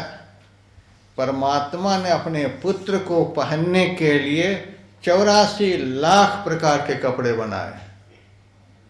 84 लाख योनियां जो हैं, 84 लाख सेठ हैं, क्योंकि बहुत बड़े बाप के बेटे हैं। परमात्मा से बड़ा थोड़े कोई हो सकता है। परमात्मा के संतान हैं तो उस परमात्मा ने हमें पहनने के लिए 84 लाख प्रकार के कपड़े दिए हैं। बहुत कपड़े को पहनते खोलते इस बार सबसे बढ़िया कपड़ा दिया है पहनने के लिए। हरि तुम बहुत अनुग्रह कीनो, साधन धाम विबुध दुर्लभ तनु मोहि कृपा कर दीनो। देवताओं के लिए भी दुर्लभ यह मनुष्य का शरीर है। देवता का शरीर भोग प्रधान होता है, उस शरीर से भजन नहीं होता। लेकिन मनुष्य का शरीर ऐसा है, यदि मनुष्य चाहे तो इस शरीर से देवता बन सकता है, मनुष्य चाहे तो इस शरीर से भगवान बन सकता है। इसी पावन धरती पर बहुत बड़े संत आकर के तप किए थे। चैतन्य महाप्रभु, चैतन्य को क्या कहते हैं? महाप्रभु, भगवान कहते हैं। आद्य शंकराचार्य को लोग भगवान कहते हैं, महर्षि रमन को लोग भगवान कहते हैं, बुद्ध को लोग भगवान कहते हैं, महावीर को लोग भगवान कहते हैं। मनुष्य शरीर में आए थे, लेकिन आज की दुनिया उन्हें भगवान कहती है। इस शरीर से चाहे तो आदमी भगवान बन सकता है। लोग मेरे पास आशीर्वाद मांगने के लिए आते हैं, महाराज मैं IAS कंप्लीट कर जाऊं, SP बन जाऊं, डॉक्टर बन जाऊं, धनवान बन जाऊं। कौन बड़ी बात है इस मनुष्य के लिए? भगवान ने इतना सुंदर शरीर जीव को दिया है। अब की बार यह जीव चाहे इस शरीर से अच्छा अच्छा कर्म को करके देवता बन सकता है। इस शरीर को पा करके जीव अच्छा से अच्छा काम करके भगवान बन सकता है, भगवान कहला सकता है। ऐसा शरीर दिया है। इतना सुंदर शरीर हम लोगों को मिला है। कौन सा काम करने के लिए? जो काम किसी शरीर से नहीं हो सकता, वह काम यदि आप कर लेते हैं तब तो समझिए अच्छा काम किए। खाना पीना, सोना, रहना, लड़के बच्चे पैदा करना, यह सब काम तो गधा कुत्ता भी कर ही रहा है। आहार निद्रा भय मैथुनंच सामान्य में तत्पशुभिर नराणां ज्ञानं नराणाम अधिकम विशेषो ज्ञानेन हीना पशुभिर समान। मनुष्य भोजन करता है, पशु पक्षी भी भोजन करता है, क्या फर्क है? थोड़ा बहुत भोजन की क्वालिटी में फर्क है, लेकिन पेट तो भर ही रहा है। मनुष्य सोता है, पशु पक्षी भी सोता है। मनुष्य को भी भय है दुख का, पशु पक्षी को भी भय है। मनुष्य भी संतान उत्पन्न कर रहा है, पशु पक्षी भी उत्पन्न कर रहा है। क्या फर्क है इन चारों क्रियाओं में? क्या विशेषता है मनुष्य शरीर की? कहते हैं देव दुर्लभ है, देव दुर्लभ। क्या विशेषता है? जो काम किसी शरीर से नहीं हो सकता, वह काम यदि आदमी करे तो समझो कि वह श्रेष्ठ आदमी है। मैं गया हुआ था एक जगह सत्संग करने के लिए। 4-5 लड़कों ने मेरे से पूछा, महाराज यहाँ आप किस लिए आए हो? मैंने कहा फैक्ट्री लगाने के लिए आया हूँ। मेरे से पूछा आप साधु होकर फैक्ट्री लगाते हो? मैंने कहा पैसे हैं साधु के पास तो फैक्ट्री कौन लगाएंगे। कितने दिनों तक फैक्ट्री आप चलाओगे? 2 दिनों का कार्यक्रम था। मैंने कहा 2 दिनों तक क्या बनाओगे फैक्ट्री में? मैंने कहा जानवर को आदमी बनाऊंगा। मेरे से पूछा महाराज जानवर का आप आदमी बना दोगे? बिल्कुल बनाऊंगा। जानवर का आप कैसे आदमी बनाओगे? मैंने कहा आ जाना फैक्ट्री में, फिर दिखा दूंगा। जानवर को आप आदमी बना दोगे, फिर तो इस शहर के सारे जानवर को उस फैक्ट्री में घुसा देता हूँ। मैंने कहा तो जानवर कहता है किसको? तब उन्होंने कहा गधा को, कुत्ता को, बैल को, सुअर को। मैंने कहा अरे ये सब के सब तो आधे जानवर हैं, तो पूरे जानवर कौन? मैंने कहा जिस मनुष्य में मनुष्यता नहीं है वह पूरा जानवर है। शरीर से मनुष्य बनना कुछ और बात है, लेकिन कर्म से मनुष्य बनना यह कुछ और बात है। कर्म से आदमी मनुष्य बनता है। आप लोग किसी किसी को कह देते हैं, अहो देखो ये कैसा कुत्ता है, अरे गधा, सुनता नहीं है तो आदमी, लेकिन कह रहे हो गधा, कह रहे हो बैल, ये तो पूरा बैल है, आदमी को बैल कैसे कह रहे हो? उसका कर्म ऐसा है कि आप उसको आदमी कहने के लिए राजी नहीं। रावण कौन था? भले वो बड़ी लंबी लंबी मूछें बना देते हैं तस्वीर में, सींग बना देते हैं माथे पर, या तो विकराल आकृति लोग बना देते हैं, लेकिन रावण भी आदमी ही था, असाधारण आदमी नहीं था। ब्रह्मा जी के खानदान में उसका जन्म हुआ था। ब्रह्मा जी के पुत्र का नाम था पुलस्त ऋषि, पुलस्त ऋषि के पुत्र का नाम था विश्रवा मुनि, विश्रवा मुनि के पुत्र था रावण। ब्राह्मण कुल में जन्म हुआ, ब्रह्मा जी के खानदान में जन्म हुआ, लेकिन कर्म अच्छा नहीं था तो लोगों ने उनको मनुष्य भी नहीं कहा। सब जगह शास्त्र में उनके लिए राक्षस शब्द का प्रयोग हुआ। इससे सिद्ध होता है आदमी कर्म से महान बनता है, जन्म से महान नहीं बनता है। जन्मना जायते शूद्र संस्काराद् उच्यते, जन्म से सब शूद्र होता है, संस्कार से कोई महान बनता है। रावण को कोई भी तैयार नहीं है आदमी कहने के लिए। हनुमान जी, अंगद जी, ये बंदर के शरीर में थे। बंदर पशु होता है, पशु के शरीर में हनुमान जी थे, अंगद जी थे। लेकिन आज मैं ये कहना चाहूँगा, इस भारत की भूमि पर भगवान राम के जितने मंदिर नहीं, उससे ज़्यादा हनुमान जी के मंदिर हैं। हर चौराहे पर हनुमान जी के मंदिर हैं। हनुमान जी ने कौन ऐसा कर्म किया? बड़ भागी अंगद हनुमाना, चरण कमल चापत विधि नाना। भगवान में यदि पशु भी मन को लगा दे तो संसार में पूजनीय हो जाता है। जगह जगह मंदिर में आप लोग देखते हैं प्रतिमा जो है वो पत्थर की प्रतिमा है। प्रतिमा पत्थर की है, किसी आदमी ने बनाया है।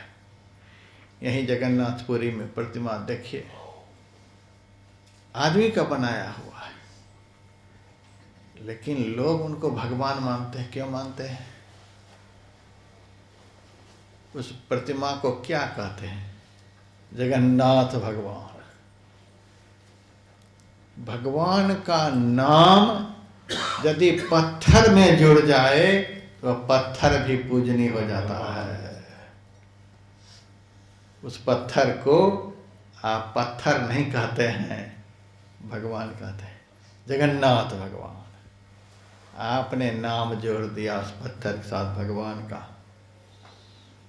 भगवान पत्थर नहीं होते हैं, पत्थर में होते हैं, लेकिन भगवान का नाम जुड़ गया उस पत्थर के साथ। अभी 22 जनवरी को अयोध्या जी में भगवान की प्रतिमा का प्राण प्रतिष्ठापन होगा। दुनिया के लोग वहाँ जमा होंगे। मैंने ऐसा सुना कि 3 जगह के कलाकार मूर्ति बना रहे हैं। अब किस मूर्ति का चयन होगा पता नहीं, लेकिन चयन तो एक होगा ही, एक ही प्रतिमा प्रतिष्ठापित होगी। पत्थर की प्रतिमा बन रही है, हाई क्वालिटी का पत्थर है, लेकिन है तो पत्थर ही, लेकिन साधु संत महात्मा विद्वान विप्र वहाँ पहुँचेंगे।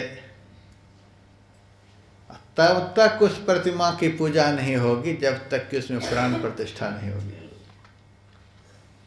पत्थर की कोई पूजा नहीं करता है। आप लोग जाए मंदिर में, आपसे लोग पूछेंगे मंदिर से क्या करके आ रहे हो? भगवान का दर्शन करके आ रहा हूँ, भगवान की पूजा। कोई कहेंगे कि मैं पत्थर की पूजा करके आ रहा हूँ? कोई नहीं कहेंगे, सब भगवान का नाम लेंगे। प्रतिमा तो पत्थर की, लेकिन आपकी श्रद्धा ने उस पत्थर को भगवान बना दिया।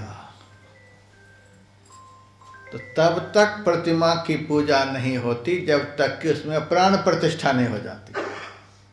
अब क्या कह करके प्राण की प्रतिष्ठा होगी? राम के नाम से उस पत्थर में प्राण की प्रतिष्ठा होगी। और प्राण की प्रतिष्ठा होते ही उसी क्षण से वह पत्थर राम बन जाएगा। दुनिया के लोगों के लिए वह पत्थर श्रद्धा का केंद्र बन जाएगा। एक पत्थर भगवान के नाम से जुड़ जाता है, वह पत्थर भगवान कहलाने लगता है, दुनिया में पूजनीय हो जाता है। पत्थर भगवान के नाम से जुड़ जाए तो भगवान बन जाता है। आप तो पत्थर से बढ़िया हैं, आप तो पत्थर से बढ़िया है। आप तो पत्थर नहीं हैं, आप तो जिंदा आदमी हैं। आप यदि भगवान से जुड़ जाएंगे तो आप राक्षस बन जाएंगे। एक पत्थर भगवान के नाम से जुड़ जाए तो भगवान बन जाता है, भगवान की तरह उनकी पूजा दुनिया में होती है। आप पत्थर नहीं हैं, आप तो चेतन आत्मा हैं। यह आत्मा यदि भगवान से जुड़ जाए तो यह परमात्मा क्यों नहीं बन जाएगा? भगवान से जुड़ो तो आप परमात्मा बन जाओगे। लेकिन जुड़ रहे हो किससे? जो उल्टा बना देंगे, जो उल्टा बना देंगे। रावण भगवान से नहीं जुड़ा, रावण भगवान से नहीं जुड़ा तो ब्राह्मण कुल में जन्म लेने पर भी वह राक्षस कहलाया। वह धन से जुड़ा, पद से जुड़ा, प्रतिष्ठा से जुड़ा, वैभव से जुड़ा, संसार से जुड़ा। संसार से अपने मन को रावण ने जोड़ लिया। ब्राह्मण कुल में जन्म लेने पर भी ब्राह्मण भी नहीं कहला सका, मनुष्य भी नहीं कहला सका, वह राक्षस कहलाया। अब विभीषण जी, उसी घर में विभीषण जी भी हुए। विभीषण जी किन से जुड़े? विभीषण जी ने अपने मन को भगवान से जोड़ा। विभीषण जी क्या बने? मैंने कृतिवास रामायण में पढ़ा है, भगवान श्री राम जब अपने धाम सिधारने लगे, समस्त अयोध्यावासी भगवान के सामने हाथ जोड़ करके खड़ी हो गई। भगवान, सब दिन मैंने आपसे प्रेम किया और आप अकेले अपने धाम जा रहे हो, हम भी आपके साथ जाएंगे। भगवान ने कहा, सब मेरे साथ जाने के लिए तैयार हो? कहा हाँ। तो ठीक है, तैयार हो जाओ। धन्य है अयोध्यावासी, भगवान के साथ जाने के लिए समस्त अयोध्यावासी तैयार हो गए। इसीलिए भगवान ने अयोध्या में जन्म लिया। ऐसे नगर में जन्म लिया जिस नगर के लोग भगवान के लिए सब कुछ छोड़कर भगवान के साथ चलने के लिए तैयार है। ऐसी नगरी में भगवान का जन्म होता है। कथा तो आप लोग भी सुन रहे हैं। यदि मैं कह दूं चलोगे सब भगवान के पास, अरे महाराज अभी कहाँ फुर्सत है, अभी लेकर के चलने लगे, अभी तो महाराज बहुत कुछ भोगना है यहाँ पर, नहीं तैयार होंगे। धन्य अयोध्यावासी जो भगवान के साथ चलने के लिए राजी हो गए। भगवान सबको लेकर सरजू के तट गए। भगवान सरजू में प्रवेश करते हैं, समस्त अयोध्यावासी भी प्रवेश कर गए। अपने सारे बंदर भालू जो सेवा में लगे थे, सारे बंदर भालू को भी भगवान ने बुलाया और कहा, तुम भी जाना चाहते मेरे साथ? हाँ महाराज, हम भी जाऊंगा। बंदर भालू भी भगवान के साथ अयोध्या में प्रवेश, सरजू में प्रवेश कर गए। 2 बच्चे हैं किनारे पर, एक विभीषण जी और दूसरे हनुमान जी। विभीषण जी भगवान के पास सरयू में प्रवेश करने लगे तो भगवान ने मना कर दिया। विभीषण जी को भगवान ने अपने पास आने से मना कर दिया। भगवान से विभीषण जी ने कहा, प्रभु आप सबको साथ लेकर के जा रहे हो, मुझे क्यों नहीं लेकर के जा रहे हो?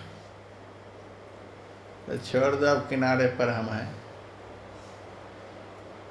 मुझे क्यों छोड़ रहे हो?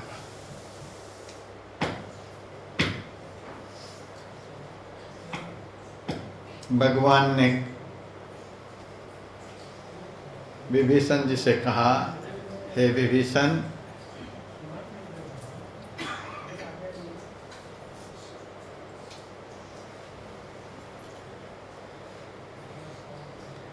भगवान ने विभीषण जी से कहा, हे विभीषण, हम इस धरती पर से अपने धाम में चले भी जाएंगे तो भी ये धरती रहेगी, लेकिन विभीषण तुम्हारे जैसे संत जिस दिन इस धरती पर से चले जाएंगे उस दिन धरती रसातल में चली जाएगी।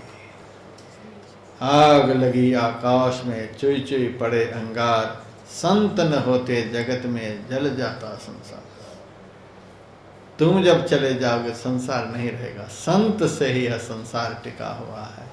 संत जिस दिन नहीं रहेंगे संसार समाप्त हो जाएगा। हे विभीषण, तुम्हारे लिए ही मैं बारंबार संसार में आता हूँ। तुम सारिखे संत प्रिय मोरे, धरो देह नहीं आन निहोरे। तुम्हारे लिए ही मैं बारंबार धरती पर आता हूँ, इसीलिए हे विभीषण तुम धरती पर रहो।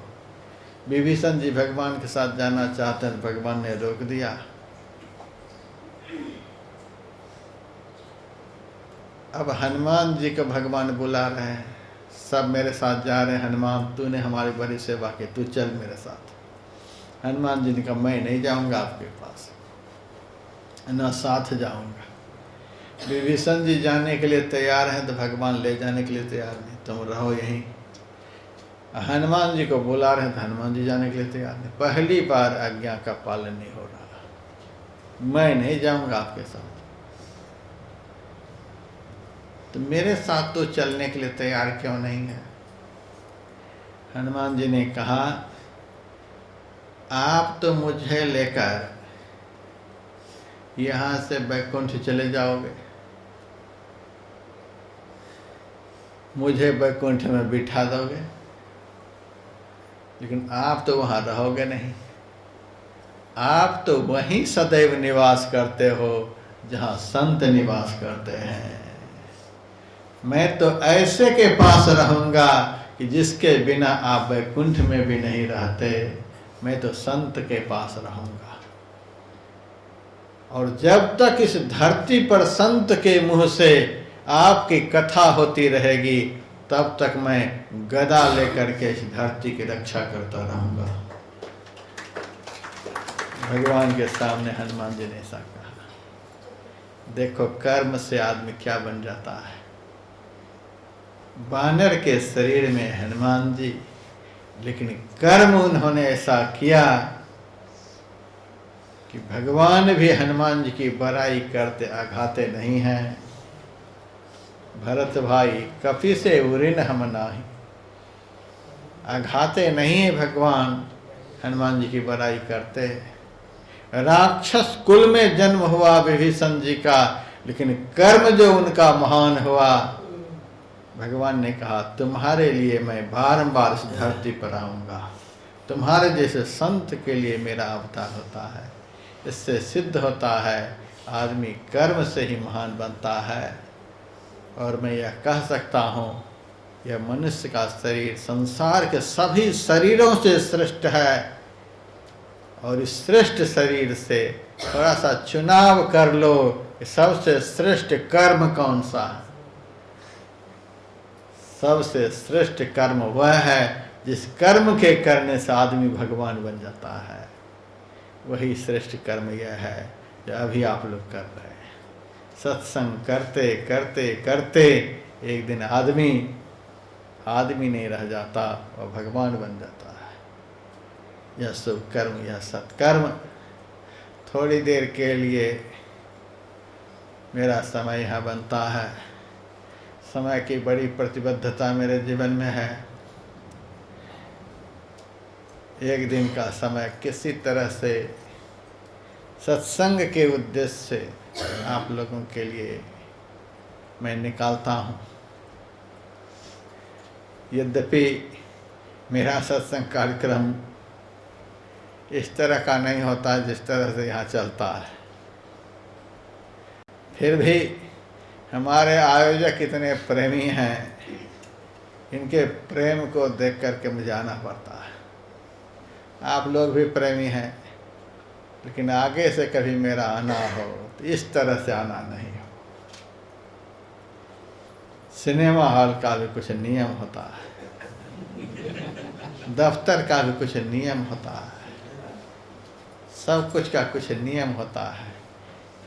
जो कर्म आपको भगवान बना देगा, उस कर्म के करने के लिए हमारे दिल में कोई नियम ना हो। 1 घंटा के लिए हम आते हैं, आप धीरे धीरे धीरे धीरे विषय परिवर्तित होता रहता है, विषय बदलता रहता है। अंदर की आत्मा से आपके कल्याण के लिए मैं बोलता हूँ। 2-2 मिनट में आदमी आ रहे हैं, 2-2 मिनट में आ रहे हैं, 2-2 मिनट में आ रहे हैं। मेरा कार्यक्रम आप लोग कभी आकर के देखिएगा। 1-1 लाख आदमी जमा होते हैं और हमारे आने से पहले आकर के जमा होते हैं। और जब तक मैं बोलता हूँ तब तक मोबाइल भगवान को, अब भगवान कहने लग गया हूँ मोबाइल भगवान को शांत करके साइलेंट मोड पर रख करके तब मेरी बात को सुनते हैं। सुनाने में आनंद आता है, नहीं तो बोल रहा हूँ, कुछ बोलने लग जाता हूँ, कुछ 2-2 मिनट में 3-3 मिनट में 150-200 आदमी नहीं होते, उसमें भी आते रहते हैं। आगे से आप लोगों से प्रार्थना है कि जीवन का सर्वोत्कृष्ट यह सत्कर्म है, इसके लिए कम से कम 1-1.5 घंटे का समय जरूर निकालना। यह समय आपके लिए बहुत महत्वपूर्ण है। यही समय आपका सार्थक है। कबीर संगत साधकी साहब आव याद, लेखा की सोई घड़ी बाकी के दिन बाद। कबीर संगत साधकी साहब आव याद। आप किसी मौलवी को देख लीजिए, कुरान की याद आने लग जाएगी, मस्जिद की याद आने लग जाएगी। किसी पंडित को देखिएगा तो पुराण की याद आने लग जाएगी, मंदिर की याद आने लग जाएगी। किसी डॉक्टर को देख लीजिए, दफ्तर हॉस्पिटल की याद आने लग जाएगी। वकील को देख लीजिए, वकालत की बात दिमाग में घूमने लग जाएगी। जैसे आदमी को देखिएगा वैसे ही याद आने लग जाएगी। इस आँख से यदि संत को आप देख लेंगे तो उनको देखने से भगवान की याद आने लग जाएगी। साहब आवे याद, लेखा की सोई घड़ी। मानव जीवन में यदि भगवान की याद आने लग जाए तो जितना समय भगवान की याद में गुजरता है वही समय मनुष्य का सार्थक कहलाता है। बाकी के दिन बाद, बाकी काम में जाकर समय लगता है, बाकी के दिन बाद क्या बर्बाद, ऐसा ही समझे। उस समय की आपके जीवन में कोई कीमत नहीं। यही समय एक दिन आपका कल्याण करेगा। अब बाकी समय में जो आप दिमाग लगाते हैं वह समय आपका कल्याण नहीं करेगा। इसीलिए इस जीवन के सबसे महत्वपूर्ण कर्म के लिए 1-1.5 घंटा का समय जरूर निकालना। फिर कभी ईश्वर की दया होगी सुनाने के लिए आऊँगा। इतना ही सुनाकर आयोजक परिवार के लिए, आप समस्त धर्म प्रेमियों के लिए, जिस पवित्र स्थान पर यह कार्यक्रम हो रहा है उस बड़े दिल वाले परिवार के लिए बहुत बहुत शुभकामना, मंगल कामना करते हुए मैं वाणी को विराम दे रहा हूँ। 2 आध्यात्मिक आरतियाँ आप लोग बैठे बैठे करेंगे, फिर अभी का कार्यक्रम विराम लेगा। ओम शांति शांति शांति।